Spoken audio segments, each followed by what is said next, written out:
ರಾಜ್ಯ ದೇಶ ವಿದೇಶಕ್ಕೆ ಸಂಬಂಧಪಟ್ಟ ಹಾಗಿನ ಕೆಲ ಪ್ರಮುಖ ಸುದ್ದಿಯನ್ನು ಬನ್ನಿ ಕ್ವಿಕ್ ಆಗಿ ನೋಡ್ಕೊಂಡು ಬರೋಣ.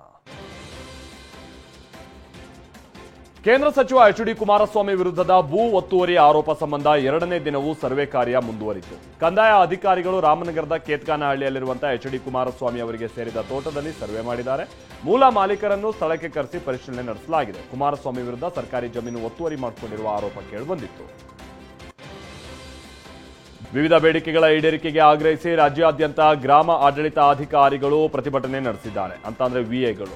ವಿಎಗಳನ್ನ ತಾಂತ್ರಿಕ ಅಧಿಕಾರಿಗಳು ಅಂತ ಪರಿಗಣಿಸಿ ಆ ಪ್ರಕಾರ ಸಂಬಳ ಕೊಡಬೇಕು ಅಂತ ಗ್ರಾಮ ಆಡಳಿತಾಧಿಕಾರಿಗಳು ಆಗ್ರಹಿಸಿದ್ದಾರೆ.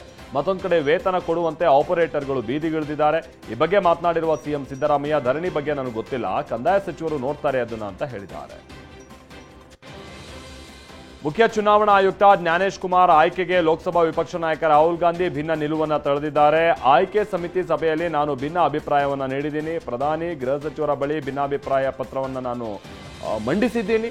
ಮುಕ್ತವಾದ ಸ್ವತಂತ್ರ ಚುನಾವಣಾ ಆಯೋಗದ ಅಗತ್ಯತೆ ಇದೆ. ಆದೇಶ ಉಲ್ಲಂಘಿಸಿ ಆಯ್ಕೆ ಸಮಿತಿಯಿಂದ ಸಿಜೆಐಯನ್ನು ಹೊರಗಿಡಲಾಗಿದೆ ಅಂತಲೂ ಹೇಳಿದ್ದಾರೆ. ಶೋ ಒಂದರಲ್ಲಿ ಅಶ್ಲೀಲ ಪದ ಬಳಸಿದಂತ ಪ್ರಕರಣದಲ್ಲಿ ರಣವೀರ್ ಅಲ್ಲಾಬಾದಿಯಾಗೆ ಸುಪ್ರೀಂ ಕೋರ್ಟ್ ತರಾಟೆಗೆ ತೆಗೆದುಕೊಂಡಿದೆ. ಇದು ತಮಾಷೆಯ ಹೇಳಿಕೆ ಅಲ್ಲ, ಇದು ಖಂಡನಾರ್ಹ. ಶೋನಲ್ಲಿ ಹೇಳಿದಂತ ಮಾತು ನೀವು ಸಮರ್ಥಿಸ್ತೀರಾ? ನೀವು ಎಲ್ಲಾ ಪೋಷಕರನ್ನ ಅವಮಾನಿಸ್ತಾ ಇದ್ದೀರಿ ಅಂತ ಹೇಳಿದೆ. ರಣವೀರ್ ಅಲ್ಲಾಬಾದಿಯ ಬಂಧನಕ್ಕೂ ಮಧ್ಯಂತರ ತಡೆಯನ್ನ ನೀಡಿದೆ.